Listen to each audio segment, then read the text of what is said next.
Ladies and gentlemen, allow me to introduce you to one Mr. Jamsetji Gigi Boy. In the 19th century, Gigi Boy became the first Indian to receive a knighthood. And what was the reason for this auspicious honor? He helped two British businessmen flood China with drugs. Welcome to the world of drug dealing, a gentleman's right to trade.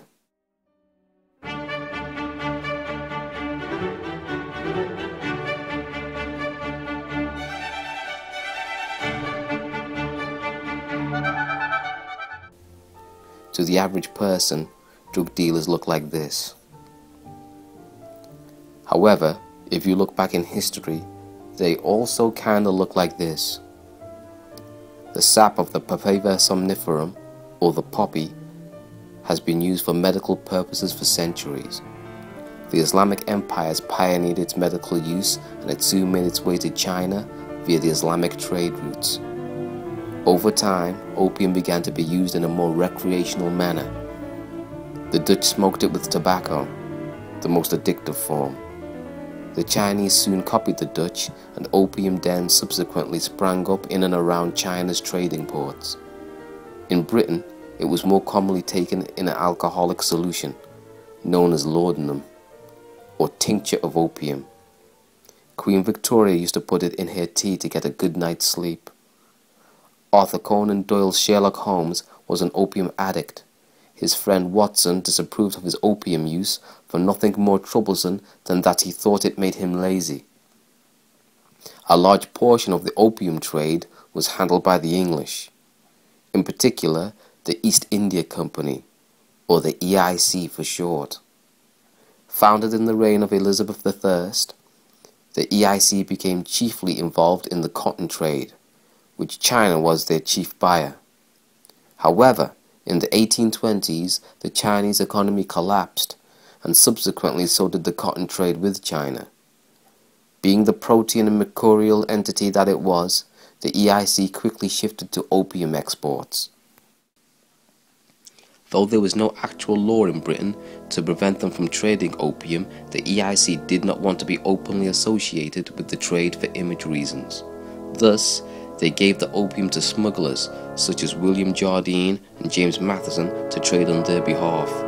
The conglomerate, Jardine Matheson, still exists today and is one of the top 200 companies on the stock exchange, owning everything from shipping lines to hotels. Jardine and Matheson, like any good drug-dealing enterprise, decided to branch out on their own. They would start to export malwa, non-EIC opium. Jardine and Matheson eventually hooked up with Gigi Boy, who, as an Indian, was ideally placed to get his hands on the most premium forms of opium, Patna and Varanasi. In 1889, the Chinese Imperial Commissioner Lin Zhejiu confiscated 20,000 tons of British opium. William Jardine hightailed it back to the UK to press Prime Minister Lord Palmerston for a forceful response. Jardine's letter of introduction to the PM, written by a powerful government official, reads thusly: "This gentleman, for several years, has stood at the head of our commercial community, and he carries with him the esteem and foreign wishes of the whole foreign society, honorably acquired by a long career of private charity and public spirit." This is a drug dealer we're talking about, remember? Nevertheless, Jardine got his war, the first opium war to be exact, and he later became MP of Ashbourne. This trend of government and moneyed interests involved in the narcotics trade has never gone away. In 2006, the British government permitted the pharmaceutical company Macfarlane Smith to cultivate poppies in the UK. This has caused poppy exports from UK's main supplier, India, to increase. Ironically, this seems to contradict the UK's stance on allowing Afghan farmers to cultivate opium in order to get them out of poverty. Poppy cultivation in Afghanistan has increased since the invasion. That's right. Since the invasion, poppy cultivation has increased under the eye of the Allied forces. You see, the Taliban used to destroy opium fields, as mind-altering substances are forbidden under Islamic law. The Western forces in Afghanistan seem to be taking a stance of, if we don't farm it, the insurgents will. When you have political clout and access to vast amounts of wealth, making something illegal can only work in your favor as it becomes untaxed, unregulated, and a downright freebooter's dream. You can also make a killing on the unpleasant accoutrements that go with the illegal drug trade, crime, and the prisons needed to house the criminals.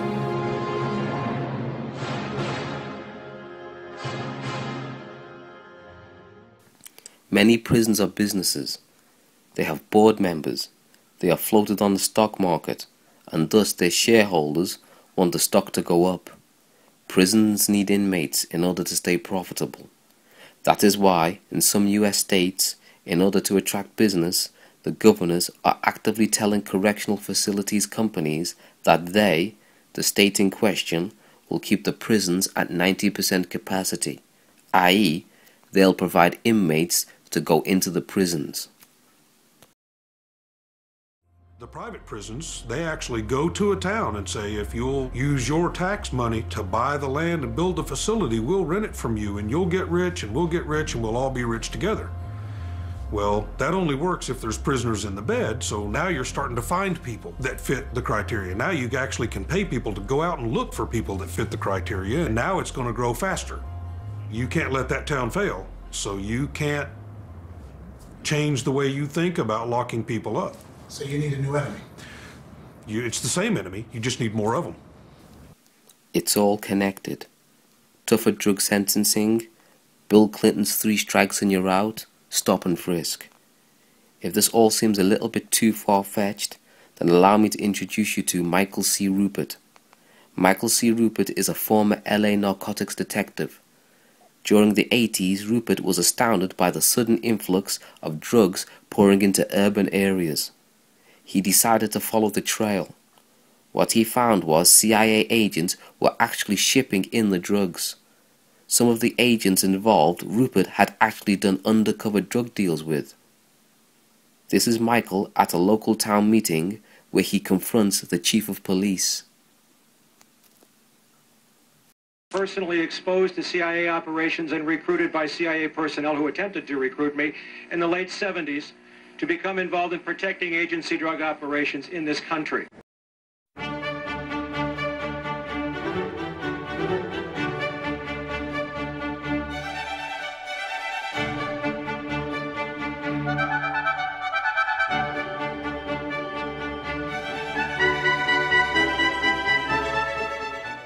We can see where this influx of drugs came from when we look at the Iran-Contra scandal of the 1980s.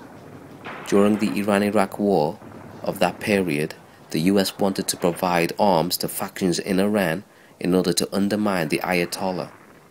The money made from these arms deals would go to fund the Contras in Nicaragua, who were fighting the leftist Sandinistas. However, there was a little snag to all this.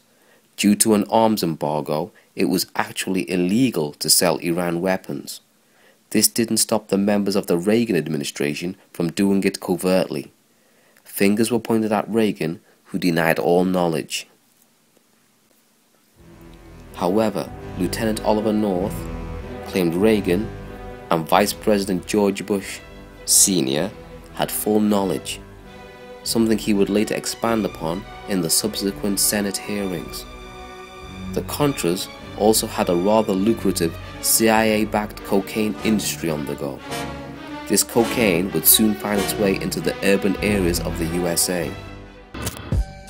Crack cocaine. Crack, the super addictive and deadly cocaine concentrate. Crack hit the streets, and suddenly there was just hysteria about this brand new demon-like form of cocaine. Today, there's a new epidemic, smokable cocaine, otherwise known as crack. It is an uncontrolled fire. The American people want their government to get tough and to go on the offensive. And that's exactly what we intend, with more ferocity than ever before. There's your crack. If smaller cities don't have a crack crisis now, they will soon. They're just carrying on like it's their living room, like this is their home, like they belong here. And they don't belong here. This whole dirty business of arms dealing, coup funding, and drug dealing was called by the CIA a self-cleaning oven.